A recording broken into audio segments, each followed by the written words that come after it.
Pagi itu, sinar matahari menembus jendela rumah kecil di pinggiran kota Bekasi.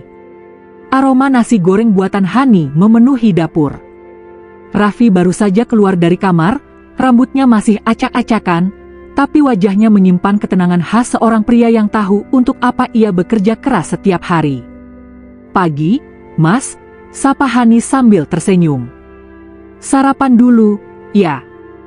Kamu berangkat agak siang hari ini, kan?" Raffi mengangguk sambil duduk. "Iya, rapatnya jam 9. Jadi masih sempat sarapan bareng kamu."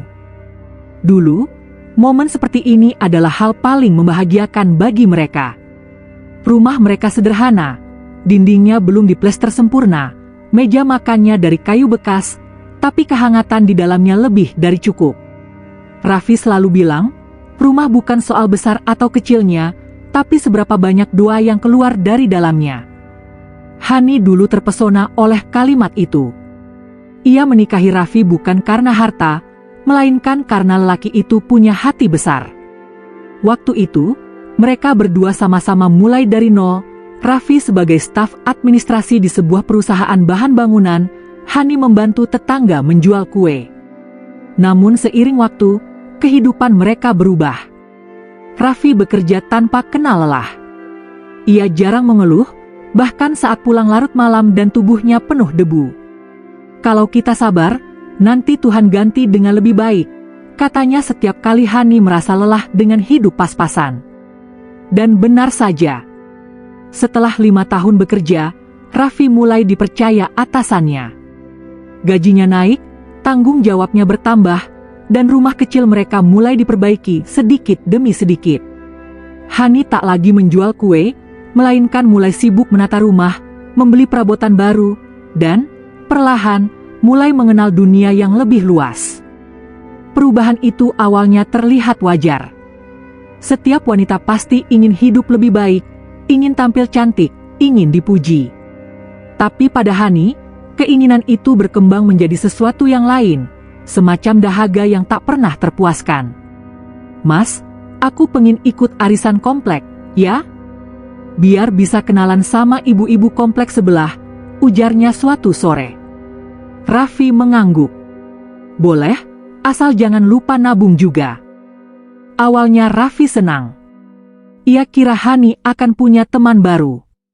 Tapi lama-kelamaan, arisan itu membuat Hani berubah.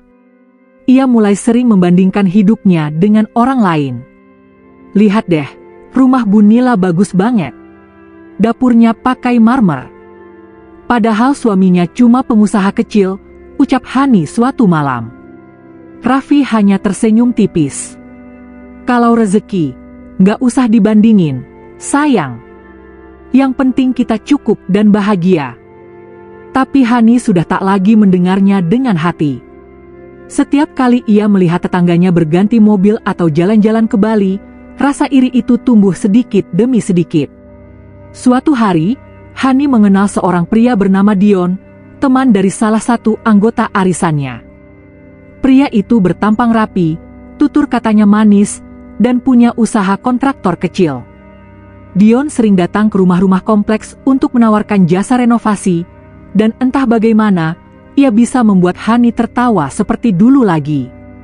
"Mas Dion itu lucu banget, Mas. Dia cerita banyak hal soal bisnis, investasi, hal-hal gitu deh.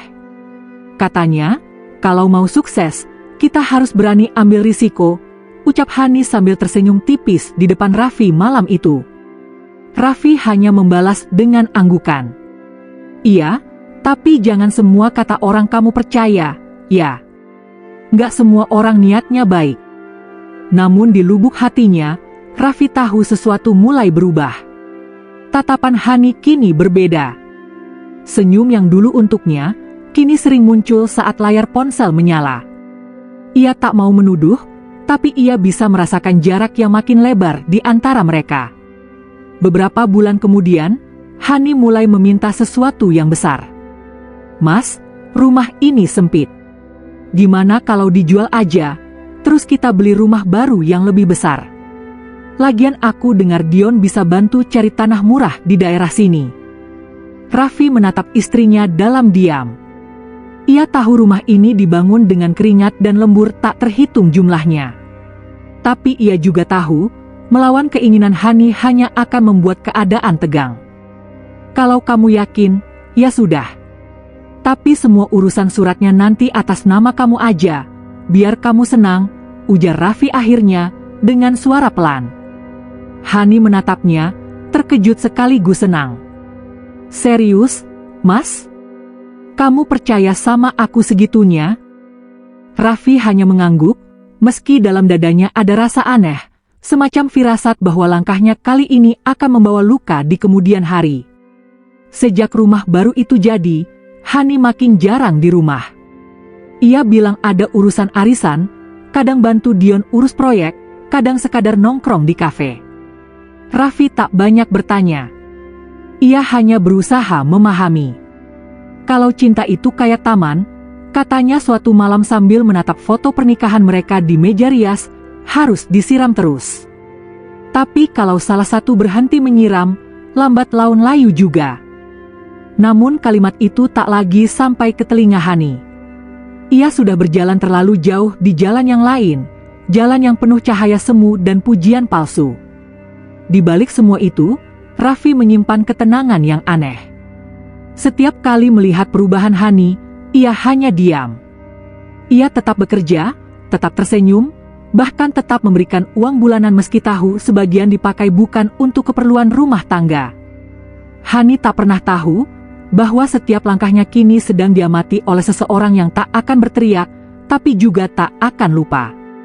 Raffi menulis sesuatu di buku catatannya malam itu, sebelum tidur. Kadang, orang baru tahu nilai sesuatu ketika semuanya sudah hilang. Ia menutup buku itu, mematikan lampu, dan berbaring sendirian. Hani belum pulang. Katanya, ada rapat arisan. Tapi Raffi tahu, rapat itu sudah bukan lagi tentang uang. Dan malam itu, untuk pertama kalinya, ia berdoa bukan agar Hani mencintainya kembali, tapi agar ia diberi kekuatan untuk menerima apapun yang akan terjadi setelah ini. Rumah baru mereka berdiri megah di kawasan perumahan elit dekat Cibubur. Cat dindingnya berwarna putih gading, halaman depannya ditanami bunga mawar yang dulu Hani bilang adalah bunga favoritnya. Raffi mengira, setelah rumah itu selesai, mungkin Hani akan kembali seperti dulu, lembut, perhatian, dan penuh cinta. Tapi ternyata, rumah megah itu hanya memperjelas betapa jauhnya hati Hani kini darinya. Mas, aku mau keluar sebentar ya. Dion ngajak lihat lokasi proyek, ujar Hani sambil merapikan rambutnya di depan cermin. Raffi yang sedang menyiapkan dokumen kerja hanya menjawab pelan, oh, ya. Hati-hati di jalan.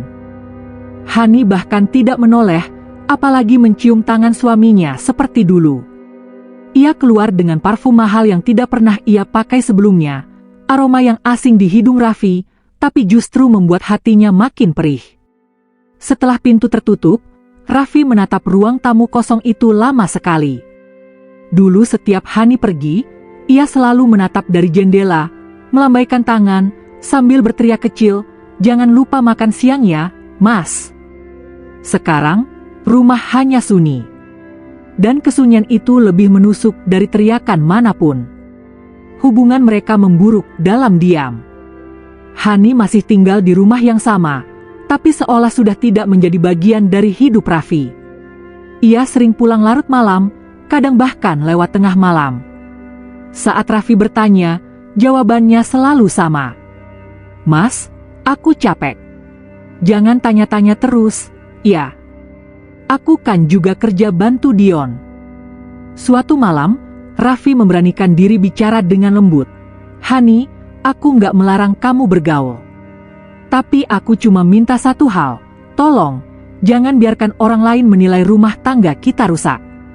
Hani memandangnya dengan tatapan tajam. Rusak? Mas pikir siapa yang bikin rusak? Aku? Atau karena Mas nggak pernah bisa kasih aku kehidupan yang pantas? Kata-kata itu menghantam dada Raffi seperti palu. Ia diam lama. Tak tahu harus membela diri atau hanya pasrah menerima kenyataan bahwa perempuan yang dulu berjanji akan setia dalam suka duka, kini hanya melihatnya sebagai penghalang kebahagiaan. Beberapa hari kemudian, Hani membawa ibunya, Bu Raras, untuk menginap di rumah mereka. Bu Raras, yang sejak dulu memang punya pandangan tajam terhadap menantunya, langsung menunjukkan ketidaksukaannya. "Han, ibu lihat hidupmu kok gitu-gitu aja ya. Suamimu kerja siang malam tapi kamu tetap nggak bisa punya tabungan besar."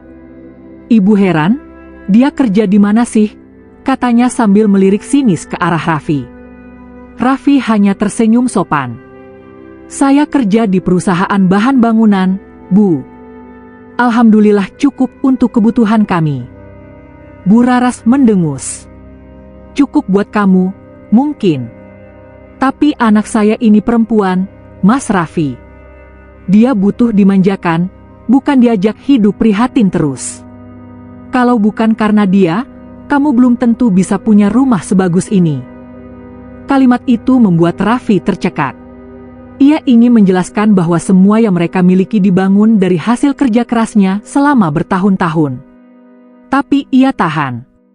Ia memilih diam, karena bagi Raffi, berdebat dengan orang yang tak mau memahami hanya akan membuang tenaga.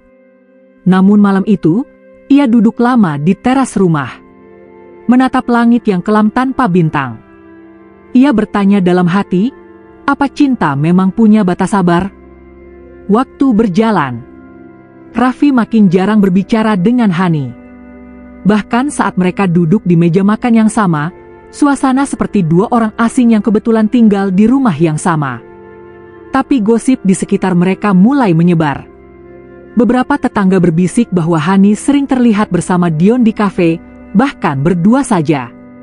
Ada yang bilang mereka pergi ke luar kota bersama untuk urusan bisnis. Raffi mendengarnya dari sahabat kantornya, tapi ia pura-pura tak peduli. Hingga suatu sore, saat Raffi pulang lebih cepat dari biasanya, ia menemukan sesuatu yang menghancurkan hatinya. Di ruang tamu, Hani duduk di sofa bersama Dion. Mereka tampak akrab, terlalu akrab. Dion mengenakan kemeja hitam, wajahnya santai. Sementara Hani tertawa kecil, menyentuh lengannya tanpa rasa bersalah. Raffi berdiri di ambang pintu. Dunia seperti berhenti. "Han?" suaranya parau. "Aku boleh tahu ini apa?" Hani kaget, tapi hanya sesaat. Setelah itu ia menatap Raffi dengan wajah datar. "Mas pulang jam segini?" "Dion cuma mampir bentar, kok."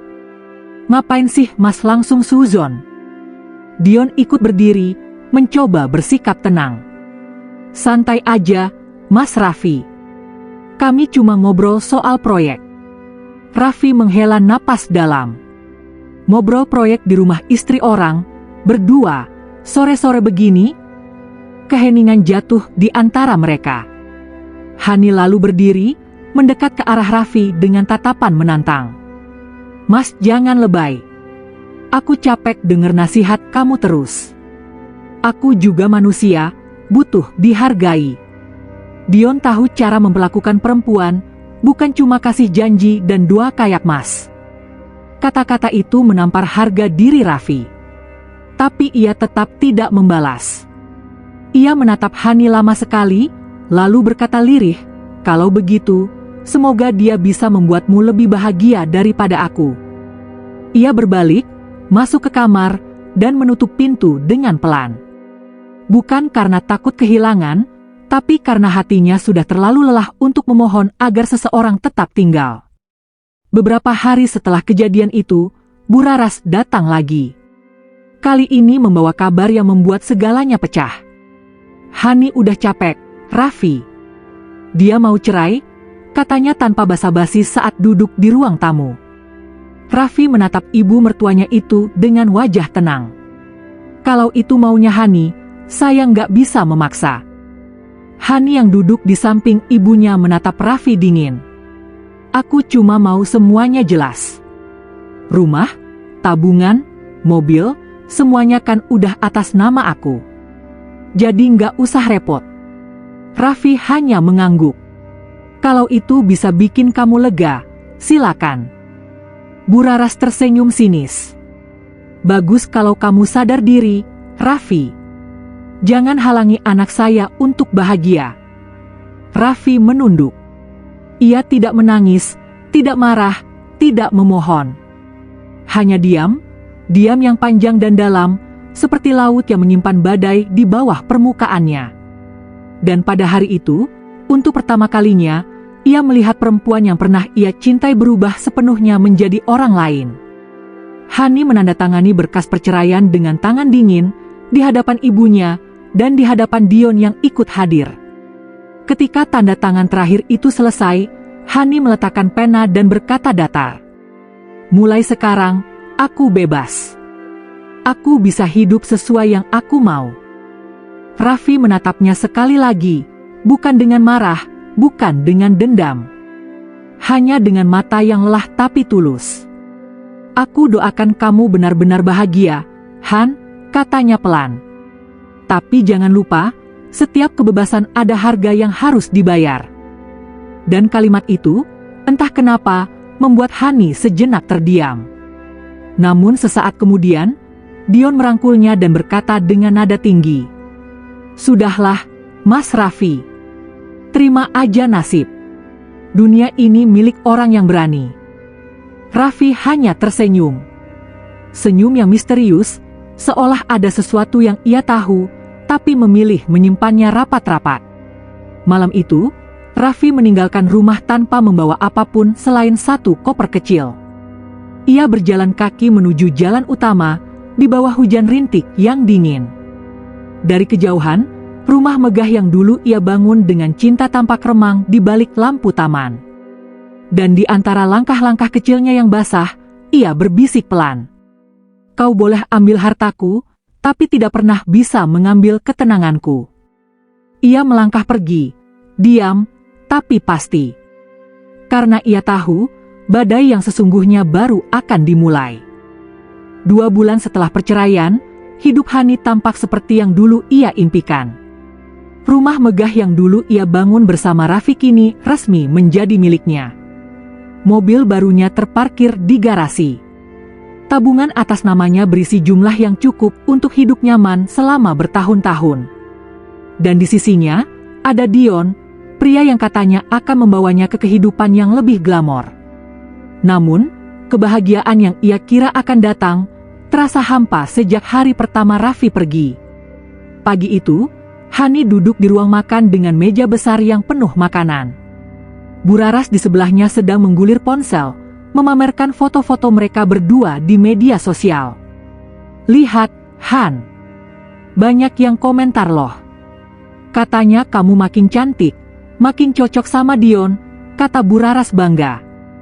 Hani tersenyum tipis. Iya, Bu. Tapi, kok aku rasanya nggak kayak dulu ya? Kayak dulu gimana? Tanya ibunya sambil menatap. Kayak dulu waktu masih sama Raffi. Walau hidup pas-pasan, entah kenapa hati aku tenang. Bu Raras mengerutkan dahi. Aduh, kamu ini kenapa sih? Sudah kaya masih aja mikirin masa lalu. Kamu tuh sekarang hidup nyaman. Dion cinta kamu, nggak kayak si Raffi yang cuma bisa ngasih janji. Hani mengangguk pelan. Tapi di dalam hatinya, ada sesuatu yang mulai menggeliat. Sejak Raffi pergi tanpa sepatah kata pun selain doa, Hani sering memimpikannya. Dalam mimpinya, Raffi selalu tersenyum, senyum tenang yang membuat Hani justru merasa bersalah. Dion memang tampak baik di awal. Ia sering membelikan barang-barang mahal, membawa Hani ke restoran mewah, bahkan menjanjikan akan mengembangkan bisnis bersama. Namun lambat laun, sikapnya berubah. Han, aku butuh pinjaman dulu ya. Ada proyek yang harus aku kejar, katanya suatu malam sambil menyalakan rokok. Berapa? Tanya Hani, ragu. Cuma 100 juta dulu. Kan kamu masih punya simpanan dari rumah itu. Hani terdiam, tapi akhirnya memberikan. Untuk masa depan kita, kata Dion sambil mengecup keningnya. Namun, masa depan itu tak pernah datang. Sebulan berlalu, proyek yang dijanjikan tak ada kabarnya. Hani mulai curiga, apalagi Dion makin jarang pulang. Ia berdalih sibuk, sering menginap di luar kota. Dan suatu sore, saat Hani tak sengaja membuka ponselnya, ia menemukan foto Dion bersama perempuan lain di sebuah hotel di Bandung. Perempuan itu masih muda, mengenakan dress merah, dan di caption tertulis, "Finally, we made it, babe." Hani gemetar. Tangannya kaku memegang ponsel, matanya berkaca-kaca. Ia merasa dadanya sesak, seolah seluruh dunia menertawakannya. Malam itu, Hani menangis di kamar sendirian. Buraras mengetuk pintu, tapi Hani hanya berkata, "Aku mau sendiri, Bu." Dan untuk pertama kalinya sejak bercerai, ia menyesal.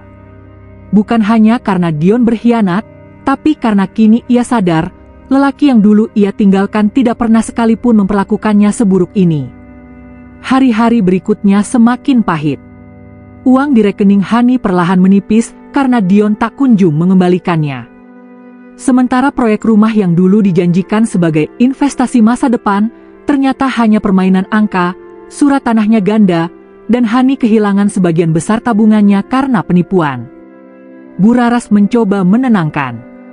"Tenang aja, nanti juga balik lagi. Dion gak mungkin lari." Namun seminggu kemudian, kabar datang, Dion ditangkap polisi karena kasus penipuan. Media menulis namanya di headline, lengkap dengan foto-foto yang memalukan. Dan lebih menyakitkan lagi, disebutkan bahwa salah satu korbannya adalah Hani, mantan istri Raffi. Dalam satu malam, reputasinya hancur. Tetangga yang dulu ia banggakan kini berbisik setiap kali ia lewat. Bahkan ibu-ibu arisan yang dulu menyanjungnya kini menjauh. Hani menutup diri. Ia jarang keluar rumah, jarang bicara. Setiap malam ia duduk di ruang tamu, menatap foto lamanya bersama Raffi, satu-satunya yang belum ia buang. Dalam hati, ia berbisik lirih, "Mas, kamu di mana sekarang?" Sementara itu, Raffi menjalani hari-harinya dalam kesunyian yang berbeda. Ia tidak kembali ke rumah lamanya, tidak pula menghubungi siapapun. Beberapa orang mengatakan ia pindah ke luar kota, ada juga yang bilang ia membuka usaha sendiri. Namun tak ada yang benar-benar tahu. Yang jelas, ia tidak pernah menampakkan diri, seolah menghilang dari dunia Hani sepenuhnya. Buraras, yang dulu sombong, mulai goyah. Tabungannya ikut menipis karena harus menutupi kebutuhan rumah besar itu. Hani yang dulu gemerlap kini sering terlihat lesu, dengan wajah kusam dan mata sembab.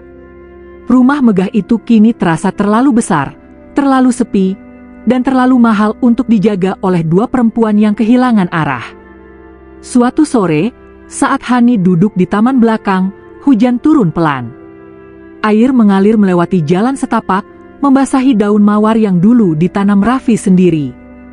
Di tengah rinai itu, ia memegang satu surat lama yang ia temukan di laci meja, surat dari Raffi yang tertinggal tanpa sengaja. Tulisan tangan itu halus, rapi, penuh ketenangan.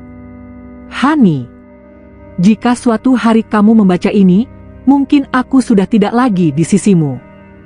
Aku tidak marah, tidak dendam, hanya belajar bahwa cinta tanpa kejujuran akan tumbuh seperti bunga plastik, indah, tapi mati di dalam. Jaga dirimu, karena dunia ini berputar. Dan saat waktunya tiba, kamu akan tahu apa yang sebenarnya aku sembunyikan. R." Surat itu membuat Hani gemetar.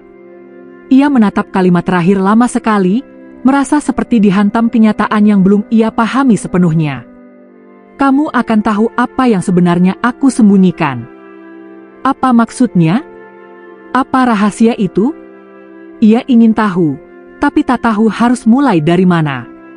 Yang ia tahu hanya satu, ia merindukan Raffi lebih dari apapun di dunia ini. Beberapa minggu kemudian, Hani mendengar kabar dari seorang tetangga. Kamu tahu nggak, Raffi yang dulu tinggal di sini? Katanya sekarang jadi direktur di perusahaan besar di Jakarta. Perusahaannya maju banget. Hani tersentak. Raffi? Yang dulu kerja di bahan bangunan itu? Iya. Tapi katanya dia anak pemilik perusahaan besar itu dari dulu. Cuma waktu kerja di sini, dia nyamar, katanya mau belajar hidup sederhana. Mulut Hani ternganga. Darahnya berdesir. Dunia seakan berhenti berputar. Namun kabar itu belum cukup, karena rahasia Raffi yang sesungguhnya baru akan benar-benar terbuka di pertemuan terakhir mereka nanti. Sudah lebih dari setahun sejak perceraian itu terjadi. Kabar tentang Hani dan Dion kini hanya tinggal bisik-bisik di antara tetangga lama. Kisah yang dulu mengundang iri, kini jadi bahan kasihan. Rumah mewah yang dulu mereka banggakan kini kosong dan kusam, catnya terkelupas, dan plang dijual cepat terpasang di depan pagar. Di dalamnya, Hani duduk di ruang tamu dengan wajah pucat. Bu Raras mondar-mandir gelisah, menggenggam selembar surat dari notaris. Surat itu seperti petir di siang bolong. Bu, ini maksudnya apa? Suara Hani bergetar, matanya menatap surat itu dengan ngeri. Surat tersebut menyatakan bahwa tanah tempat rumah mereka berdiri adalah milik PT Rashfa Group, perusahaan yang dipimpin oleh Raffi. Bu Raras menjatuhkan diri ke kursi. Mustahil. Waktu kamu nikah, rumah ini dibeli pakai uang dari rekening kamu sendiri, kan? Hani menggigit bibir. Iya, tapi semua urusan surat waktu itu Raffi yang urus. Aku cuma tanda tangan di atas berkas. Kini mereka sadar, tanah, rumah, bahkan sebagian aset yang dulu mereka anggap sudah di tangan mereka, ternyata berdiri di atas lahan yang tidak pernah benar-benar jadi milik mereka.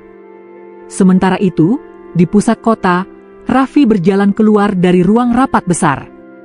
Jas hitamnya rapi, langkahnya mantap.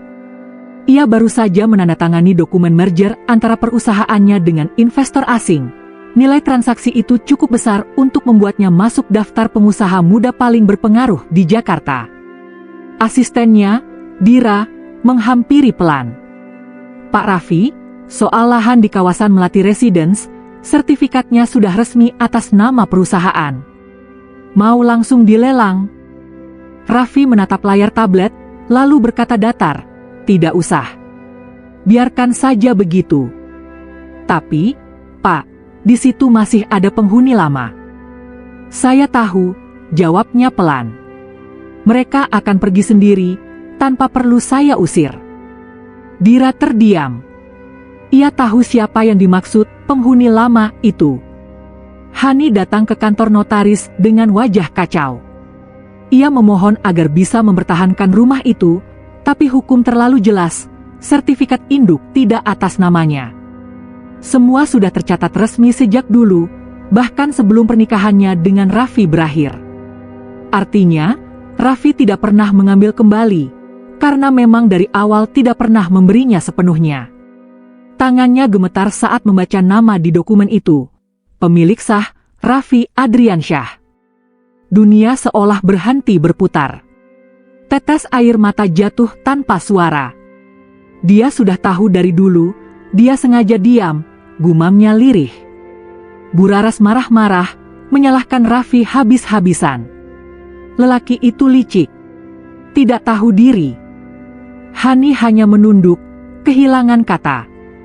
Dalam hatinya, ia sadar, bukan Raffi yang licik, tapi dirinya sendiri yang dulu terlalu buta oleh ambisi dan hasrat. Suatu sore, Raffi datang ke kawasan itu. Ia berhenti di depan rumah yang dulu mereka bangun bersama. Rumah itu sudah kosong. Di terasnya, tergantung papan terjual. Ia memandang sejenak, lalu berjalan pelan ke pagar, menyentuh besinya yang berkarat. Tak sengaja Hani melintas dan melihat Raffi di sana. Raffi. Tanpa berpikir panjang dan tanpa ragu Raffi menatap Hani dan berkata, semua yang kamu ambil dulu, ternyata hanya pinjaman dari takdir, bisiknya lirih. Dan kini, takdir sudah menagih kembali. Dengan kebanggaan, ia melangkah pergi, meninggalkan Hani yang menangis menyesali segalanya. Hani berusaha berteriak untuk meminta maaf atas segalanya, tapi suaranya tertahan oleh segala kesalahannya, dan Raffi tak mempedulikannya. Raffi terus berjalan menuju mobil mewah miliknya. Mobil hitam itu melaju perlahan, meninggalkan tempat itu bersama semua luka dan masa lalu yang sudah tak perlu diingat lagi. Beberapa bulan berlalu. Hani kini tinggal bersama ibunya di rumah kontrakan kecil. Ia bekerja serabutan, mengajar les anak-anak, kadang membantu tetangga yang membuka konveksi kecil-kecilan dan itu pun jarang sekali membutuhkan bantuan. Sementara Bu Rara sering termenung, menatap kosong ke halaman.